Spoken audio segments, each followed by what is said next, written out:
Our next guest is sharing tips to help parents introduce their children to the world of finance and entrepreneurship. Yes, he is no stranger to us or our show. Ty Allan Jackson is an author, motivational speaker, and whose character, Danny Zala. Yeah, Danny Zala. There he is. Helps children learn about financial literacy.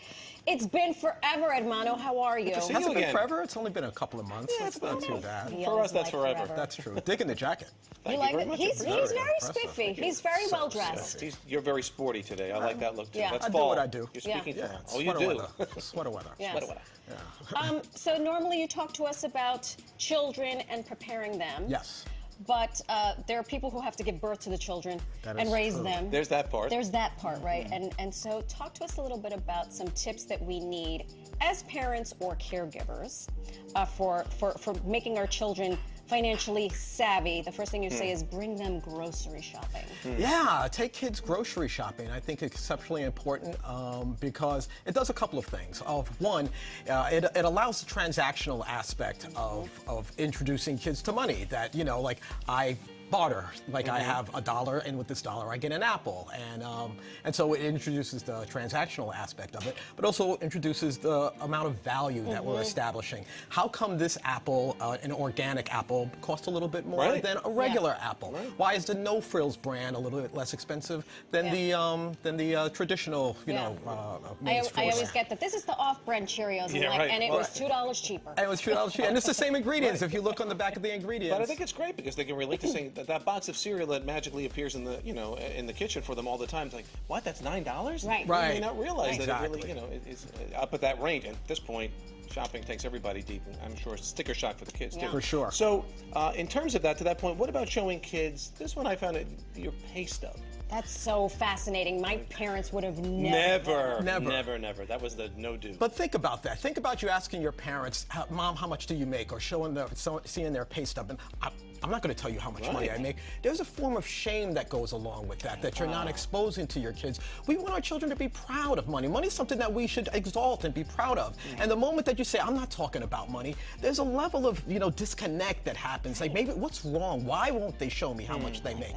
And so I think it's really important not only to disclose how much it is that you make, but also in the budgeting aspect of, yes, this $1,000 check, this is where it's going. $200 will go to food. This is what Uncle Sam is taking out. This is what Uncle Sam is taking out. Right. Yeah, because they're going to be introduced to that at some point. So, why not have the primary teacher show them? But to that, what if the information is shared? Let's say every kid knows how much their parents are making, and then they share amongst themselves. Will that create some? How would you handle that? You threaten them with the chancla, and you say, "This is just between us." Yeah, my dad only makes $5,000. There's a little decorum that we have to have. Some things in the house stay in the house. Too, exactly. That is very true. There has to be a level of responsibility and respect. But it is a very good point. But your chunkless is real. Yeah, that's real talk, baby. That's real talk. That is real talk. This one I thought was interesting. We talked about yesterday. Don't give your kids an allowance. Give them a commission. What does that mean? So with an allowance, generally, we're giving our kids money just for happenstance. In this instance, as a commission, they're actually making money for services rendered. And it should be services it shouldn't be making up your bed and cleaning your room. Those are things that they should do on their own. But things that actually help the family unit, like taking out the trash, doing the dishes, things that actually assist with the family, those are services you're providing for the family, and they should be compensated for that. So, and in the real world, we're not giving money, we earn money. So I think it's important to establish that whether you want to call it a commission or whether you want to call it allowance. Yeah, I couldn't get it out. It's okay. That it's for something earned, not something given, because that's the way the world works. Yeah. I mean, I think there was a generation that it was sort of like, well, where's that tree in the back that has the money? Yeah, there's the money tree. Hold on, let me go get back to the tree in the yard. Yeah. But you also have another tip for kids in terms of using their own money to make purchases. If they want something, hey, this is special. It's your money, not mine. It's your money, right? 100%. Again, in the real world, we're not giving them money for their mortgage once they get older and stuff like that. These are things that they have to earn. So they should be in the habit of actually utilizing their own money. It also assists them with budgeting and knowing the real aspect. Just we started out with when mom gets a paycheck, this is where it's going. Right. Well, where you have your money, this is also where it's going. It teaches them to be responsible where they can save a little, spend a little, invest a little. You know, it just teaches them to be more fiscally responsible. In terms of age, though, when should you start introducing them to this realistically? I think the bartering aspect should be as soon as they can communicate, as soon as they can walk and talk, and you can see, you know, mommy and daddy giving $1 to the cashier for whatever it is. Right. Just that little transaction, have a discussion. We got to talk up to our kids, Right. you know, absolutely. not think that, you know, that they can't absorb what it is that Right. the information we're giving. I will say my eldest, as you know, is 16, and he just said, of the money I have in the bank, I've saved 100 for a car. And I said, what about the other money? He said, that's for college. And I was like, oh my God. You're a lucky mom, let me tell you Well, right he said now. that yesterday. Yeah, We'll exactly. see what happens next week. Use This a one's piggy interesting. bank to store money, not save money? What does this mean? does Or that don't mean? use a piggy bank? No, I'm not saying you shouldn't use a piggy Yeah. bank. You should use a piggy bank, but not to save money, because saving money should go into the bank because that's where you earn interest. Oh, and you're not earning okay. interest Now in I your get the piggy concept. bank. It may Wow. keep the piggy nice and warm, Right.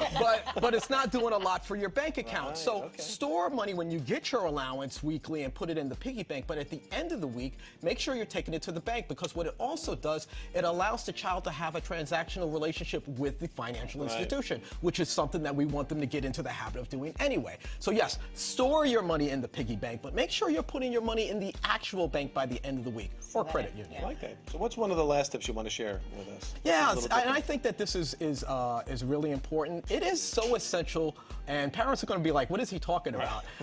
Is to let kids paint on the wall and let them bang on the pot. Are you out of your mind? Are you out of your mind?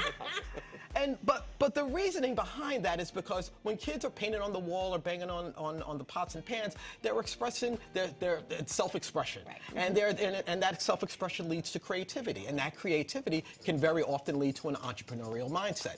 And when we're stifling the not banging on the pans, and we're telling them no, we're stifling their creativity and their self-expression. So the moment you see them pulling out their crayons and going for the wall, go get some construction paper, go get some crayons, go get a drum set, because you might be getting the next Basquiat or Questlove, and if you stifle that, then so it's really important, and that stimulates creativity, which segues into being a really great entrepreneur. Ty, great advice. Jackson, Yeah. love you to death. Your love you mother too, is very sister. shy. She's adorable. She's though. off camera. Mom's off I camera. wish She's we a could get her on beautiful camera. lady. She She's has a camera shirt shy. that says "Read or else." You're done good.